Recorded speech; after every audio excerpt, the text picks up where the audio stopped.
This week, we'll meet 3 generations of Filipino Americans living and thriving in New York City. From their geographically and culturally diverse homeland, they've carried on traditions that their kids are now sharing with new friends in the Big Apple. We'll learn their perspectives on life in the States, taste some delicious adobo, see a Filipino folk dance, and catch a fashion show mixing traditional garb with modern styling on World in America.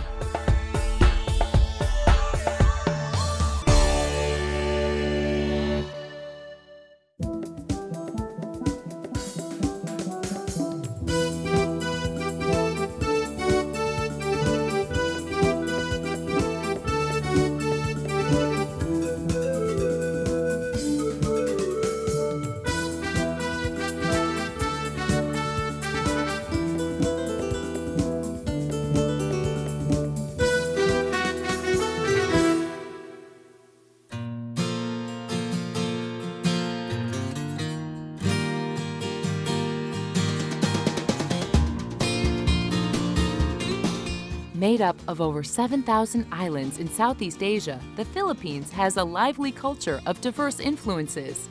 Early in its history, it had cultural and economic ties with Malaysia, Indonesia, China, and Japan. In the 16th century, it was colonized and ruled by the Spanish for over 300 years. A U.S. occupation in the early 1900s led to a difficult war, but in 1946, the Philippines finally attained its independence. Over the years, economic changes prompted many highly skilled Filipinos to head to the U.S. for work. Already armed with the knowledge of English, one of 2 official languages of the Philippines, Filipinos found ready employment, particularly in the nursing and healthcare fields.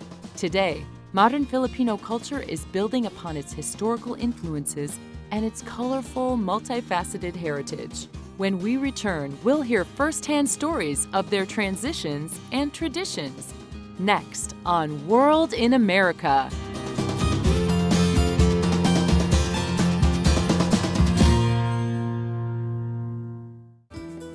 We're back on a visit with the Filipino American community on World in America.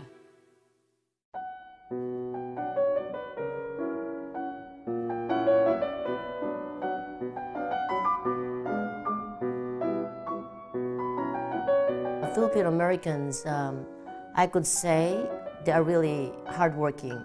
All over the world, they are known to be hardworking. We're friendly, we're fun-loving people, and God-fearing people. Like me, I grew up here, but I'm Filipino American. Filipinos are very fond of a lot of sayings, a lot of superstitious beliefs too. The culture here is good, but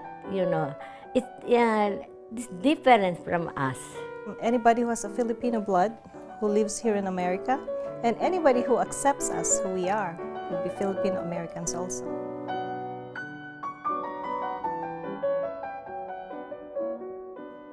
In Filipino culture, the family is the center of the social structure, a tight-knit group providing strength, stability, and support. The Locsin family is no exception. They're sharing their Filipino heritage across 3 generations in New York City. Like the Locsins, it's not unusual for multiple generations of Filipino families to live together. I'm Belle Locsin. I'm a mother of 2. I'm a Filipino American. My name is Jimmy Locsin. I have 2 kids, a daughter and a son. In the beginning, I came here single. I came here with a working visa as a registered nurse, eventually became a Filipino American citizen. Went back home and married my husband and brought him here too. The Filipinos is known for very close family ties and also extended family.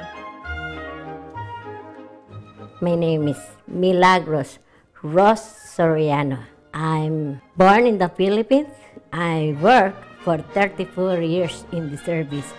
Civilian employee of Philippine Navy. My name is Adolfo Soriano. I am a retired Philippine Navy as an ensign. I have 4 kids, 2 in the United States and the other 2 in the Philippines. The grandparents live with you. Children, grandchildren lives, in the same house. I'm being here because I'm with my children and I'm taking care of my grandchildren. I have to teach them by respect. At home, I try to use what I've learned from my parents, practice it with my kids. There's something about the Filipino culture that actually I would like to inherit to my, my children, to inherit it, like the blessing of the hand.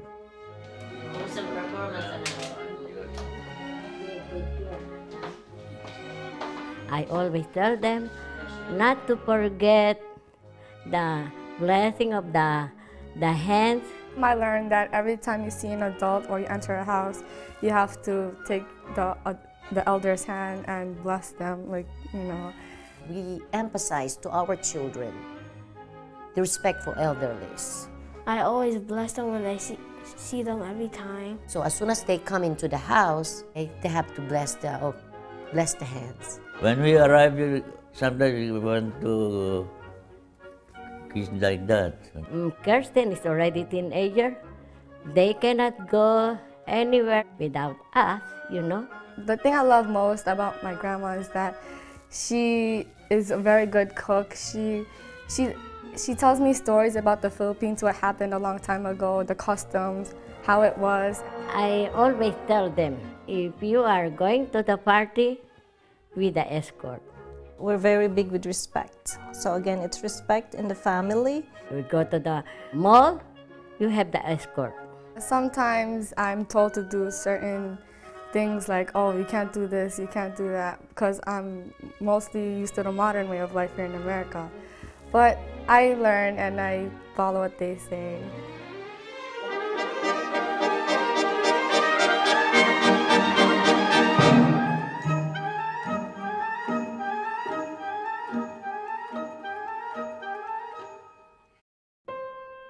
Subtle differences between cultures always present challenges, regardless of the situation. Throw in a mix of modern and traditional habits, and it takes some getting used to. I don't know if I should say a culture shock, because it's quite different here, the culture. Although we have a Western influence in the Philippines, but it's still quite different here in America.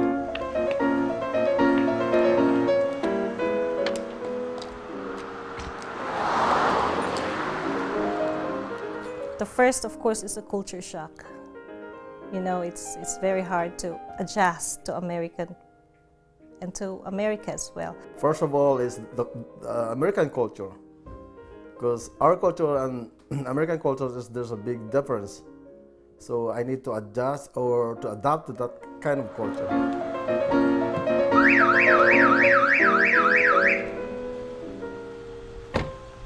So although I speak English, I understand English very well, but there's still a language differences because of, I guess, the dialect, the tongue, the way we speak it is quite different.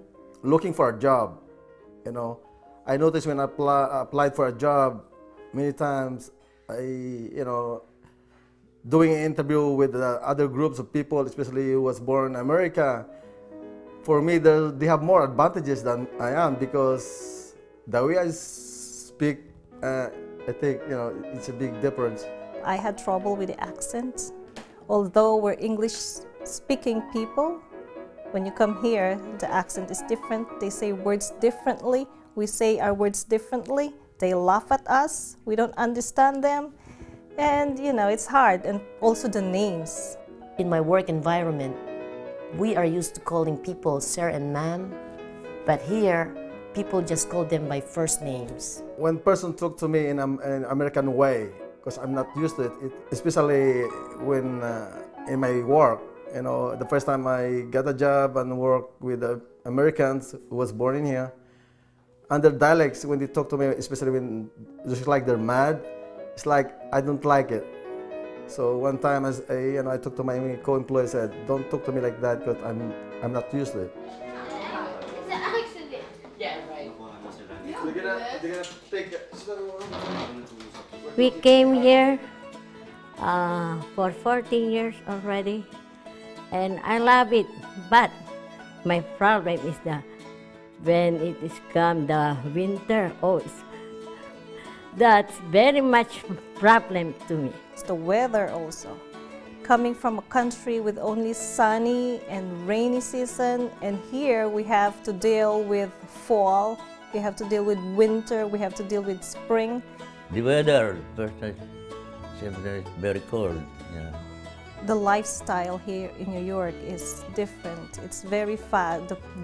The pace is very fast. For most of the people who comes here, okay, as far as we know, America is a land of opportunity. Oh, the life there is good because we have plenty of food there. Yeah. One thing I like about coming to America is, you know, Philippines is a third world country, and coming to a first world country is different. One good thing about it is, you know, poor people, rich people eat the same kind of food. You go to the same place to shop for food and clothing. That's one thing I like. There's, you know, we have the same opportunity compared to a lot of people.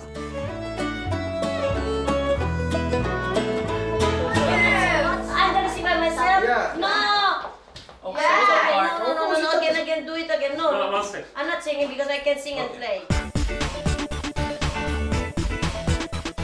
From one melting pot to another, the Filipino Americans have added their own blend of ethnic influences to their new American home. Next, we'll stimulate our senses Filipino style with flavorful food, fancy footwork, and fabulous fashion. All coming up on World in America.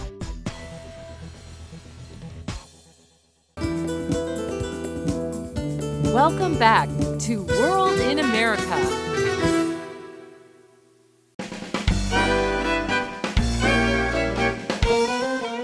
With food as rich as their heritage, Filipino cuisine is a cacophony of flavor, combining tastes from both Eastern and Western influences, all mixed together with a uniquely Filipino twist. My name is Mario Albeño. I'm the owner of the Tito Rad's restaurant.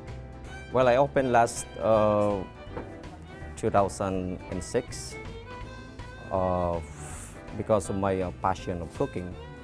I want to open my own restaurant with real ethnicity cooking.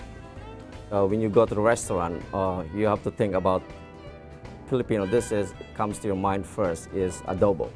One very famous dish is the adobo. It's made of either chicken or pork or beef. This is adobo. Sometimes you can cook it chicken or pork. Most of the people who tries the adobo really love it and would ask for more. This is like a national dish from people who lives in North region.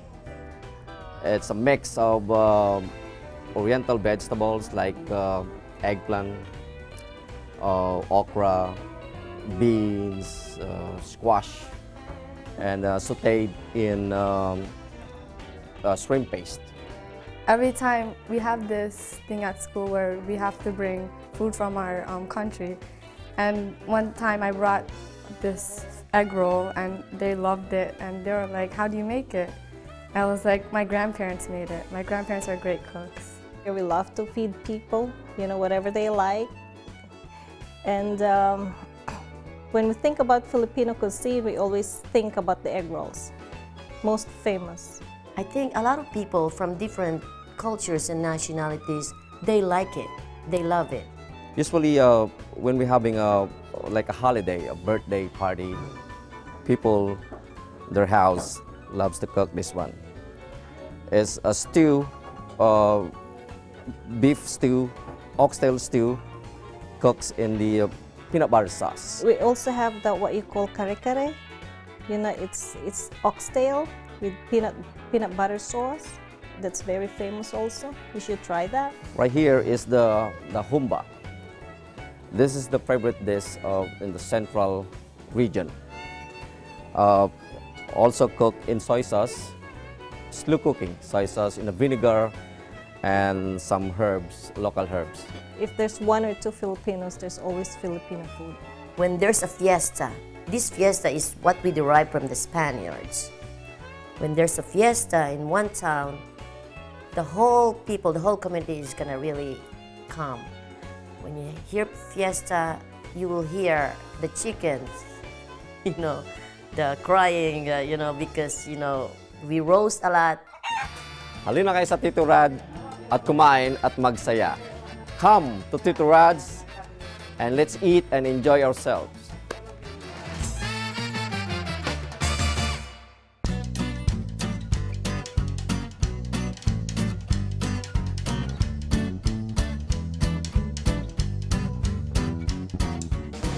In any culture, one of the best ways to relax and enjoy time with friends is to take in some traditional arts. With pieces that draw from Asian, Hispanic, and other influences, the Filipino folk songs may sound foreign and familiar all at once. But without a doubt, the best artistic traditions are always participatory. So this means you'd better start dancing, or even better yet, grab an instrument and make some music yourself. Hi, I'm Hector Martinez and I'm here at New York and I'm the musical director for the Filipino Arts and Musical Ensemble.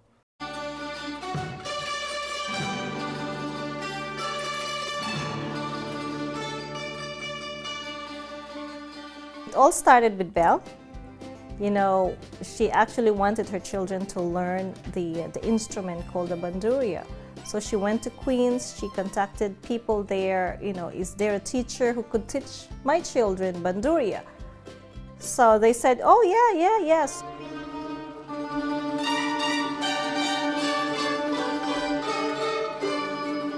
We started in August of 2003 of around 20 children wanting to learn how to play the mandolins. We call it mandolins. And it has grown to around 45 members right now. And not only do we do mandolins, we also do Filipino folk dancing. Instead of traveling abroad, young Filipino Americans can now head to Brooklyn to learn the arts of their ancestors. Every district in the Philippine Islands has its own folk dance, interpreted through vibrant local festivals. Each dance also has its own particular costumes, backstory, and symbolism. Although it's tough to master these intricate dances and traditional songs, it's definitely much easier to learn with friends. We all come together so that we could learn, play instruments for the community and charity. We come together every Friday and we learn how to play the bandurria, the octavina, the laúd, the guitar, and also the bass.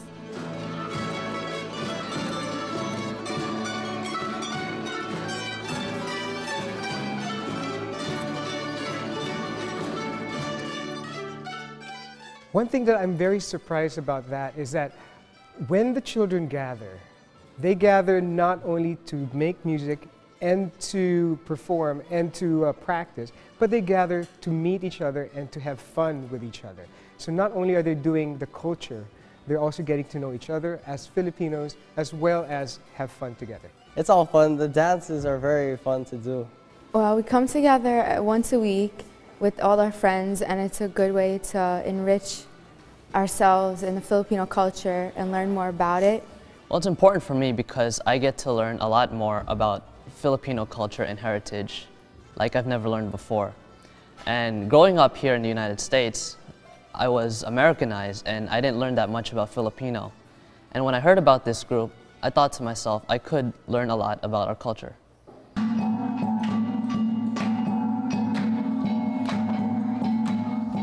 We have a lot of folk dances that is very expressive of what we would like to say or want to show. In the castanets, it tells a story about a boy and a girl chasing after each other because they're in love.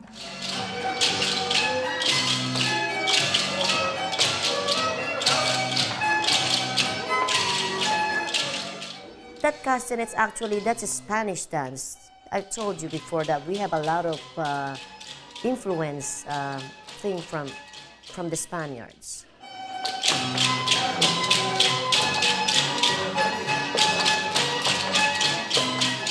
And that's the castanets. It's just like the clicking, you know, clicking.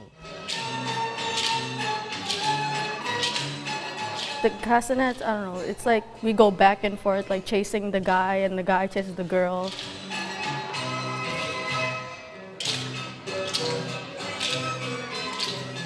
I was one of those few children who started the group. And my friends, I asked my friends if they wanted to join, and they joined and they joined and they joined. And now the group has become a bigger group for 3 to 4 years now.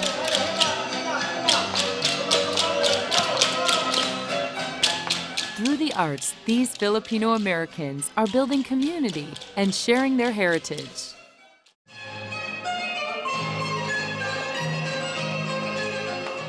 One big thing that we have here is that a lot of us are Filipinos. The parents are Filipinos, the children are Filipinos.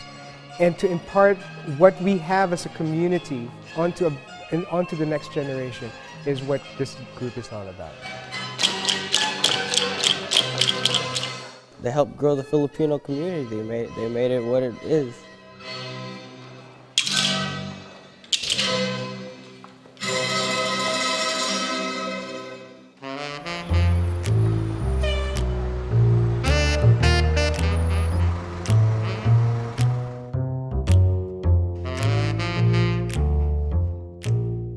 So what's the next step after learning the dance? Getting the right outfit for the event, of course. In Filipino culture, image matters, and it's important to dress your best for every social occasion. To check out the latest high fashion, we'll meet an innovative designer specializing in traditional Filipino formal wear with a modern accent. I'm Rene Tionco. I'm from Manila, the Philippines, and I have a fashion store in Manila which makes formal and informal clothes for women.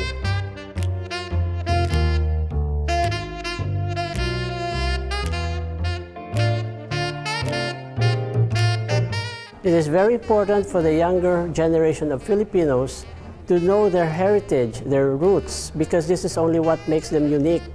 With the globalization now, everybody looks the same.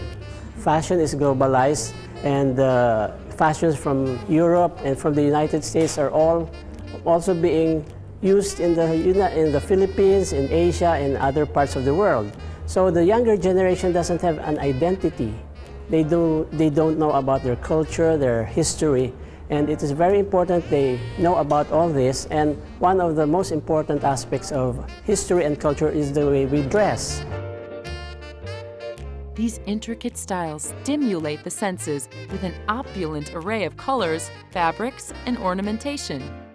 I brought some of our clothes here to New York to show the people that what the Philippines is capable of doing, and to give them a glimpse of Philippine fashion. This is a typical Filipino attire of the upper classes. This is a formal dress. It's the butterfly sleeves. It was popularized recently by Imelda Marcos. This is called the Maria Clara sleeves. Maria Clara is a Filipino heroine in a novel of Dr. Jose Rizal, our national hero. So this was worn by the upper classes during the Spanish era. This is a wedding dress, which is intricately beaded also. And this is a Filipino panuelo. It's sort of a sash that goes around the shoulders. And Filipinos are traditionally Catholics, so weddings are very popular in the Philippines.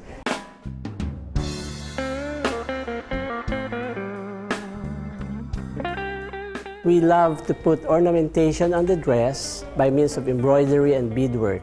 It's an adaptation from the olden times. We still use them in special occasions, but it's now adapted by the use of lesser colors. We're more on the Western style now, because before our colors were bright red, yellows, so we tone it down. They see these clothes, they can remember how their ancestors dressed, and that it gives them a sense of pride that even during those times we already had this expertise, we had the talent, and we had the good taste to produce all these kinds of clothes. And the most important thing is, if we could make these traditional clothes adaptable to the present, it would be very attractive to the younger people.